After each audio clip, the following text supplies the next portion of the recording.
Sí.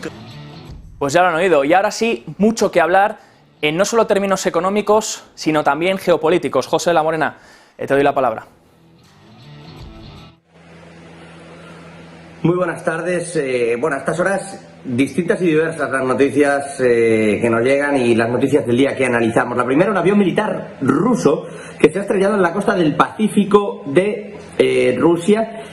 Precisamente un avión que ya han descartado en todo caso. Dicen era un avión militar, sí, pero estaba realizando una serie de ejercicios y durante esa misión de entrenamiento ha tenido el accidente. Se desconoce el destino de los tripulantes, aún les andan buscando. El ejército ruso lo que se ha informado es de que ese MiG-31 ha caído en la bahía de Abacha, en la península de Kamchatka, es decir, en la parte sur del país. Insisto, una noticia que permite a Rusia salir primero al encuentro de la rumorología que decía que podía haber determinadas circunstancias alrededor de este siniestro y segundo, anunciar que de momento no se han localizado los restos de los dos tripulantes de ese avión militar. Por cierto, que al respecto de todo esto, Rusia lo que sí ha dicho es que los ataques con drones que están llegando desde Ucrania no se estarían produciendo si la OTAN y Estados Unidos no estuvieran detrás. Es decir, no es que les achaque directamente la responsabilidad de lo ocurrido, pero sí que es verdad que dice, ojo, no son ataques que Ucrania pudiera perpetrar, pudiera realizar si no tuviera detrás a la OTAN y a Estados Unidos cubriéndole precisamente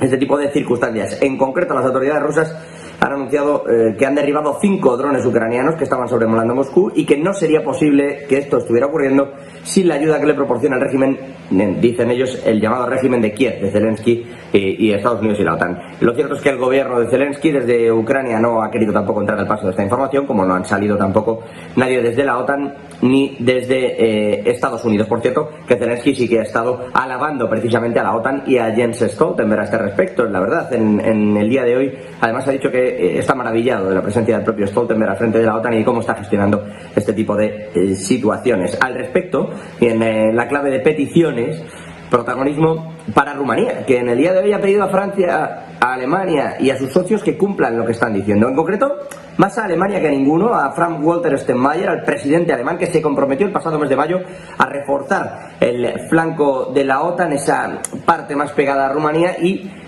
con cierta tensión, y desde el gobierno aseguran, no con miedo, pero sí desde el respeto que se produce en determinadas circunstancias en esa frontera, piden que se refuerce ese flanco este de la OTAN y que lo haga ya. En concreto, además, piden que las tropas que envíe la OTAN sean esas tropas alemanas que prometió el propio Frank-Walter Steinmeier. Una, de momento, demanda de Rumanía que no ha tenido respuesta, pero que se entiende, la tendrá en los próximos días, si no en la misma noche de hoy, ya que Alemania, como le decimos, se vino comprometiendo a esto desde el pasado mes de mayo, casi, bueno, pues 2 meses ya, desde que el 7 de mayo, en ese entorno de las primeras semanas de mayo, el propio Steinmeier dijera que efectivamente esas tropas tenían que llegar para reforzar el flanco este. Y con todos estos asuntos y mirando evidentemente todavía de soslayo a la cumbre que ha arrancado de Shanghái, a esa OCS, esa cumbre donde se están reuniendo en realidad todos los BRICS intentando mostrar una fortaleza. Bueno, ya ha estado Vladimir Putin apuntando precisamente a que no se van a oponer siempre a las sanciones, siempre a las sanciones, y que lo que no se van es a resignar. Perdónenme. De hecho, sobre esa resignación habla Putin de que no tienen ningún problema en intentar buscar nuevos socios y que eso se ve claramente en la reunión de los OCS, en esa reunión de Shanghái. Al respecto, Marta Vilar, muy buenas noches.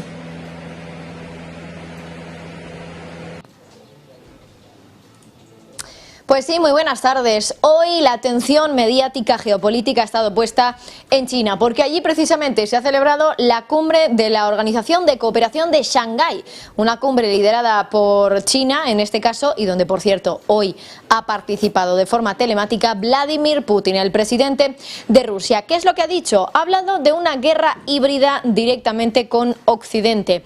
Ha hablado también de las sanciones que ha impuesto Occidente a Rusia y que insiste Vladimir Putin en que van a seguir oponiéndose desde Rusia a esas sanciones. Y también más cuestiones que se han tratado en el día de hoy. Ha hablado el presidente ruso, por supuesto, también de lo ocurrido hace ya aproximadamente una semana, un poco más de una semana. Esa rebelión del grupo Wagner, del grupo de mercenarios, el pasado sábado 24 de junio, que ahora dice Vladimir Putin que en este caso ha hecho que el apoyo precisamente a él, a Vladimir Putin, haya aumentado en Rusia, concretamente. Esto contrasta también con algunos datos de otras encuestas independientes que aseguran que Vladimir Putin pues, podría haberse visto debilitado precisamente por lo ocurrido. De hecho, una encuesta que citábamos aquí en Negocios Televisión el pasado viernes aseguraba que ya la mayoría de la población rusa, de la sociedad rusa, estaba a favor de que Rusia intentar establecer o intentara negociar la paz con Ucrania, a pesar de que antes de que se hubiera producido ese motín, la mayoría lo que seguía queriendo era que esa guerra continuara en Ucrania. Un Vladimir Putin que ha hablado hoy en esa cumbre de Organización de Cooperación de Shanghái, donde también ha estado Xi Jinping, el presidente ruso, y donde, por cierto, ha vuelto a hablar de Guerra Fría y ha insistido también en que desde China se oponen a ese decoupling, ese desacople por el que abogan algunos países occidentales, como es el caso de Estados Unidos o países europeos. Y enseguida vamos a ponerles algunos de esos fragmentos para que puedan escuchar ustedes mismos las palabras que hoy ha pronunciado Vladimir Putin y también el presidente chino, Xi Jinping. Hybrid warfare was unleashed against us. They are using unprecedented, illegitimate anti-Russian sanctions. I would like to emphasize that Russia counters all these external pressure, sanctions, provocations, and under current conditions, our country continues to develop consistently. The Russian people, as never before, has become consolidated. Unity and high responsibility for the destiny of the homeland. The entire society has demonstrated when they stood united against an attempt of armed rebellion. Using this opportunity, I would like to thank my counterparts from the Shanghai Cooperation Organization member states who expressed the support to the actions of the Russian authorities to protect the constitutional order, lives and safety of our people. We appreciate it. We will continue to strengthen ties with the SCO member states, and these ties are becoming stronger and stronger. Gracias, Marta. Por cierto, que sobre esa cumbre de los OCS, esa cumbre OCS, cumbre en Shanghái, cumbre de los BRICS, se ha hablado mucho también de lo que se está firmando, sobre todo en la diatriba que hay contra el dólar, de lo que se está firmando y acordando entre China y otros países, en particular en África. Allí la inversión, bueno, pues se está empezando a firmar en yuanes. 19.000 millones de yuanes que se está firmando exactamente. Sergio Fernández, cuéntanos.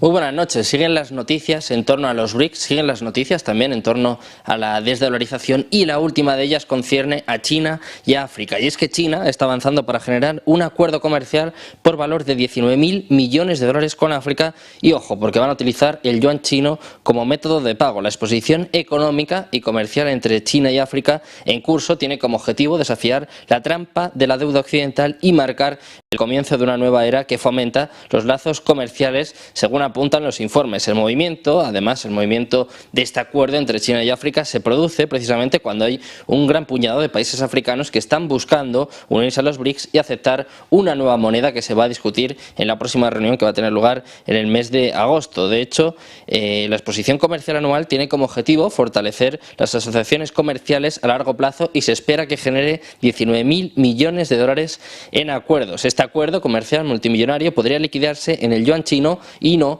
en el dólar estadounidense. El desarrollo además llega en un momento en el que el presidente de Kenia, William Ruto, instó a las naciones africanas a dejar de usar el dólar estadounidense para el comercio mundial. De hecho, Ruto pidió a los países africanos que paguen con el dólar estadounidense únicamente cuando liquiden transacciones transfronterizas con los Estados Unidos y también aconsejó a África que use sus monedas locales para pagos internacionales y que refuerce las economías nativas. Muy parecido a lo que se está apuntando, por ejemplo, desde Brasil o desde Argentina en cuanto a la desdolarización y también en cuanto a usar monedas locales. Los países de África, América Latina y Asia están buscando monedas alternativas para deshacerse del dólar estadounidense para las transacciones globales. De hecho, la moneda BRICS, que en principio se va a lanzar próximamente, podría ser aceptada por un puñado de países y desafiar la supremacía del dólar estadounidense, que sigue en problemas, siguen sumándose países que quieren deshacerse, quieren desligarse del dólar, y en este caso muy relacionado también con los BRICS, con un acuerdo entre China y África por valor de nada más y nada menos que 19.000 millones de dólares. Gracias, Sergio. Bueno, todo esto en lo que tiene que ver con esa parte más geopolítica, pero si me permitís, en la parte económica, antes de ir a Grecia, protagonista sin duda del día por las palabras de Mitsotakis, ya presidente oficialmente, ya primer ministro, perdón, de Grecia. Antes de ir con eso, el protagonismo ha estado en la curva de los Estados Unidos, en la curva de tipos de la que tantas veces les hemos hablado. Vuelve otra vez a niveles de, bueno, finales de 1900. ¿Qué es lo que está pasando ahí? ¿Cuál es el punto exacto? Y nuevamente invertida esa curva de tipos, ya lo saben, probablemente mal augurio. Javi Luengo, buenísimas noches. Sí, ¿qué tal? Muy buenas. La inversión, la curva de tipos concretamente, vuelve a ser hoy noticia. La línea que conecta los rendimientos de los bonos del Tesoro estadounidense, según la duración, ha vuelto a profundizar en las últimas horas. En la 2 años y en la 10 años, el T-Note ya están en el diferencial más alto desde 1981. Están en los 108 puntos básicos después de que la rentabilidad, el rendimiento del bono a 2 años del Tesoro esté en la zona del 4,9 y el a 10 sobre el 3,8. Lo habitual de la curva de tipos es que se muestra en pendiente, ya lo saben. A mayor duración del bono, mayor incertidumbre, mayor rentabilidad para el inversor. Cuando se produce una inversión como la que hemos citado, del 4,9 al 3,8 entre diferencial 2 a 10 años, se descuenta ya por el mercado que los tipos altos van a dañar la economía y los bancos centrales van a tener que bajarlos. Es por eso que Estados Unidos se ha tenido históricamente como indicador de lo que va a pasar en la economía. Esta inversión de la curva de tipos, el preludio a la recesión en los meses siguientes, y poníamos como referencia, es lo más pronunciado desde 1981, cuando las agresivas subidas de tipos de la Fed de Volcker para tratar de domesticar a la economía acabaron con una posterior recesión económica. Gracias, Javi Luengo, como siempre. Bueno, esto es una de las claves del día. La otra, sin ninguna duda, pasa, como les decía, por Mitsotakis, por el primer ministro griego, que ha prometido devolver anticipadamente los préstamos del rescate. Ojo, anticipadamente. ¿Quién se lo iba a decir? ¿Y quién se lo dice ahora a Grecia? Kyriakos Mitsotakis se ha comprometido a pagar 2 años de préstamos de rescate antes de lo previsto. Dice que es una señal de confianza que le quiere mandar a los mercados, y sin duda lo es a la hora de comenzar este segundo mandato. Dice en concreto, textualmente: podremos pagar antes de fin de año, antes de tiempo. Una entrevista que ha realizado con los compañeros de Bloomberg Televisión, allí ha dicho que es un compromiso con los propios inversores. En total va a tratar de reducir la deuda de Grecia por unos 356.000 millones de euros, es decir, ya saben que además la deuda de Grecia con la zona euro es la más alta en esa relación. Bueno, pues de esta forma supone una reducción importantísima que permite, uno, volver a engordar el balance europeo para otro tipo de acciones, pero sobre todo cumplir a Grecia un compromiso importante y hacer ver que efectivamente está habiendo dinero. Es curioso, de todas formas, la capacidad de recuperación que ha tenido Grecia después de todo esto, y es evidente que Mitsotakis manda una señal muy muy buena al mercado en un momento muy muy concreto. Insisto, 356.000 millones devueltos antes de tiempo. En fin, hasta aquí algunas de las noticias del día, de un día, bueno, como siempre, movidito y marcado por esa agenda geopolítica. En todo caso, hay más, y como siempre les dejamos con más en Negocios Televisión.